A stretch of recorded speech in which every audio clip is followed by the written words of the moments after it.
اس وقت ملک میں ایک نئی آئینی بحث چھڑ گئی ہے۔ صدر عارف علوی نے قومی اسمبلی کا اجلاس بلانے کے لیے وفاقی حکومت کی بھیجی گئی سمری کو منظور کیے بغیر واپس بھیج دیا ہے۔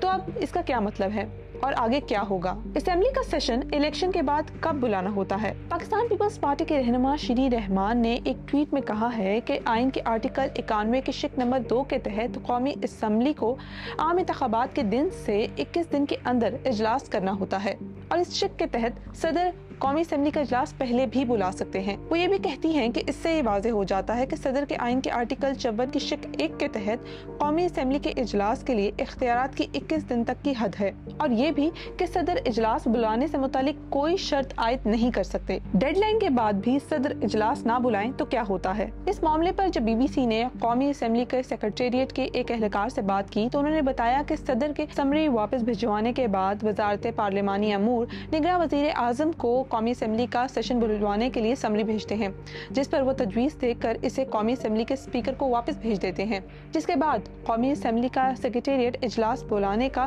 نوٹیفکیشن جاری کرے گا۔ سابق وزیر قانون خالد رانجھا کہتے ہیں کہ صدر مملکت کے پاس یہ آئینی اختیارات موجود ہیں کہ وہ اس اسمبلی پر فیصلہ کرنے کے ضمن میں اپنا وقت لیں، اسے مسترد کر دیں یا پھر اس کو منظور کیے بغیر واپس بھیج دیں۔ خالد رانجھا کے مطابق اسپیکر کے پاس ایسے کوئی آئینی اور قانونی اختیارات نہیں ہیں کہ وہ صدر کے ہوتے ہوئے قومی اسمبلی کا اجلاس طلب کر سکے۔